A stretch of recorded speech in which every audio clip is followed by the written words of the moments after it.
And now, more of the KSFO Morning Show with Brian Sussman and Katie Green on Talk Radio 560 KSFO. Oh, good. They are here. One of our partners on KSFO are Bob and Sandy Jamison with Tuscana Properties, and they join us on the line right now. Good morning, Bob and Sandy. How are you?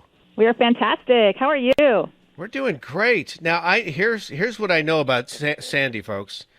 Next year, Sandy's going to be president of the board of the Santa Clara County Association of Realtors. She currently serves on the executive board of the California Association of Realtors. She was recently awarded Realtor of the Year in 2017, as well as being named one of the top 100 women of influence in the Silicon Valley. That's according to the Silicon Valley Business Journal. Bob, you married an overachiever. I did, and I love it. He doesn't get enough credit, though. He's the success behind the scene. You know, what's unique about the two of you, you come from a different background altogether, and I think it's that corporate background that has served you so well as realtors. That's just my opinion, but tell us a little bit about your background. Yeah, absolutely. We both met working in high tech. We've both had a career in high tech long before we entered real estate, and with our educational background and our business background, I think it served us really well as we entered into our passion, which is real estate. And I think it helps us run our business much more successfully. I would totally agree with that. We're going to talk more about that in just a moment, but this is on a lot of folks' minds right now. The market here in the Bay Area has changed a little bit. The days of the multiple offers and sell your home the first weekend, that's not a reality for everyone. In your estimation, what's happening right now? That's a great question, Brian.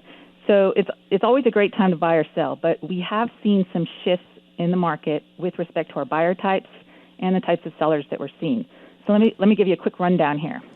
So as you recall, we used to have multiple offers. We were having a lot of Chinese cash buyers in our market for many years. Mm-hmm. They were bidding the market up. Well, with recent banking regulation changes, the Chinese cash buyers are no longer able to move their cash out of China if it's over $50,000 without registering with the authorities. So we've seen a huge drop-off in Chinese cash buyers. We're also seeing a slowdown in the H-1B visa holders buying homes. Under the Obama administration, it was 110,000 H-1Bs were issued annually. Under the new administration, they have reduced that to 65,000 per year. So we have seen quite a few buyers who are now sitting on the fence, not sure if their H-1B will be renewed or not. Mm-hmm. In addition, we're seeing some new sellers entering the market. So there's quite a bit of an influx of 55 and over retired conservatives that are fleeing California right now. They're fed up with high taxes, cost of living, degrading neighborhood conditions, and so forth. And so they're pretty much packing their house up after 30 to 40 years and putting those homes on the market. And these homes haven't been on the market for a long time. In addition, we are seeing some investors that are scared. There's about 7 new bills working their way through the assembly right now that are very landlord unfriendly. Now, we're fighting many of these at the California Association of Realtors level, hoping that they don't come through. But if some of these things do, we've got a lot of investors who are deciding to cash in their portfolios in California, and they're picking up and reinvesting in other states. Wow. So but it's not all bad. It's actually quite good, because who's buying now is really the first-time home buyers, mm-hmm. union workers, teachers, first responders, and working families.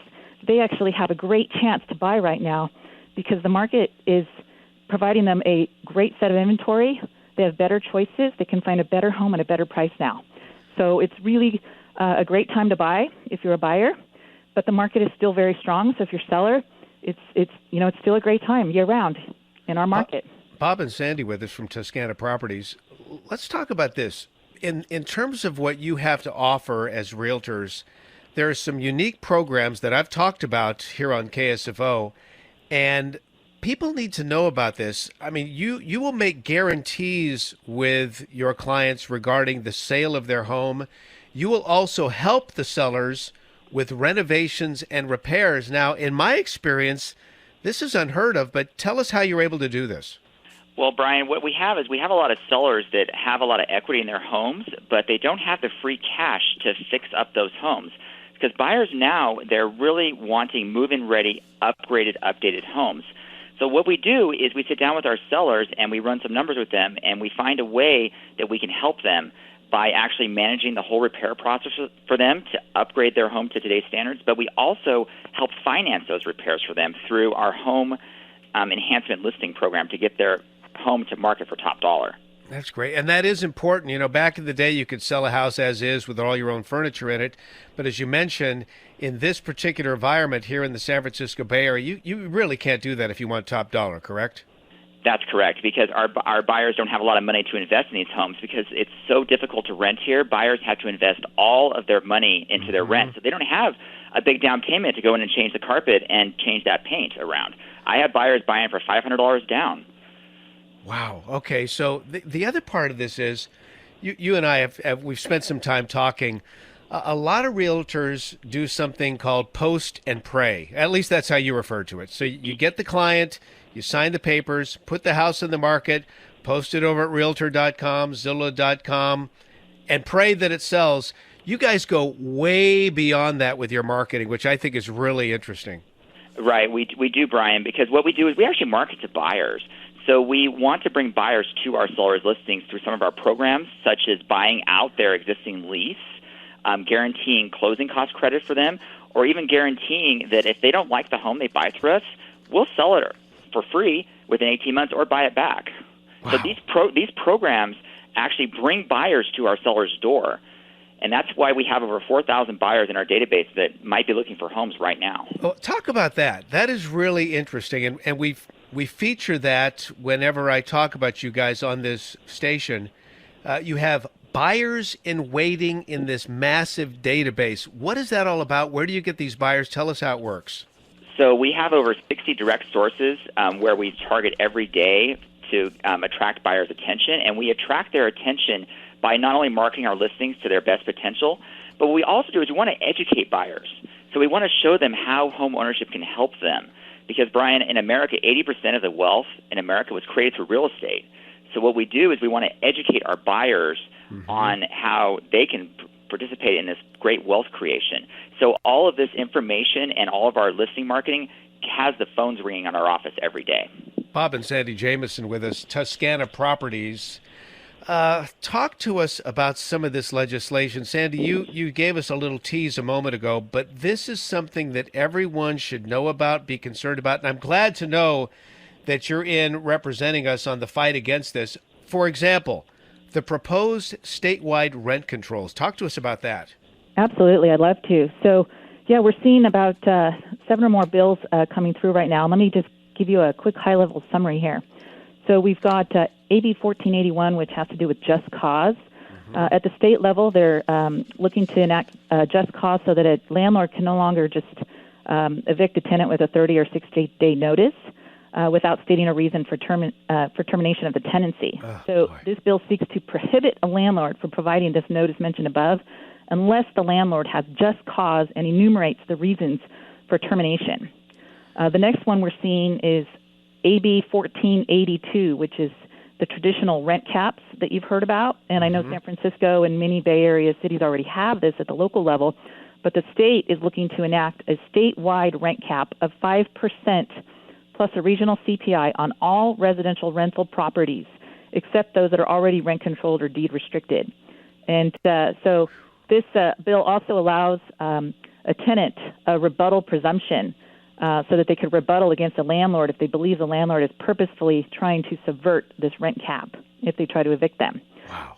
Then we've got 2 bills coming through pertaining to mandatory Section 8. This is huge. I hope, and the reason why I think this is important, Sandy, is because there are a lot of people who are involved in real estate as an investment. You know, they have rental properties, which are providing them with income. And there are a lot of KSFO listeners in this situation. They may have one, they may have many, but talk to us about this one. This is incredible. The rent cap or the mandatory Section 8? Mandatory Section 8? Oh, yeah. So we've got 2 bills coming through on this one. SB 222, authored by Hill, and SB 329 by Mitchell. So the first one, basically it seeks to Under existing law, participation by a rental property owner in this Department of Housing and Urban Development program is completely voluntary. It's a federal program. It's voluntary. Yes. But what the state seeks to do, among other things, is to make this participation by landlords mandatory, such that you can no longer decline to state that you will accept Section 8. And this one is actually a reintroduction of an older bill, which was SB 1427, which was vetoed by Governor Brown last year. Right. So the authors are now resubmitting a new bill in hopes that our new Governor Newsom will sign it. Yes. In parallel, we have another one going, which is SB 329, which is seeking to redefine Section 8 vouchers as a source of income. And then what they're doing is trying to say that landlords can no longer discriminate against a tenant based on source of income. So by declaring a voucher a source of income, they're trying to tackle it from the discrimination angle. You know, this is what I love about you guys. You're so knowledgeable on all the levels, and that's why I highly encourage our listeners, if you're thinking about buying a home, if you're thinking about selling your home, in my mind, there's only one number to call, one place to go on the web. That's TuscanaProperties.com or SandyHasBuyers.com. That's clever as well. Bob and Sandy Jamison.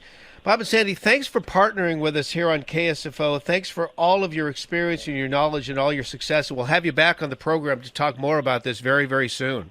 Thank you, Brian. Have a great day. All right, that's TuscanaProperties.com.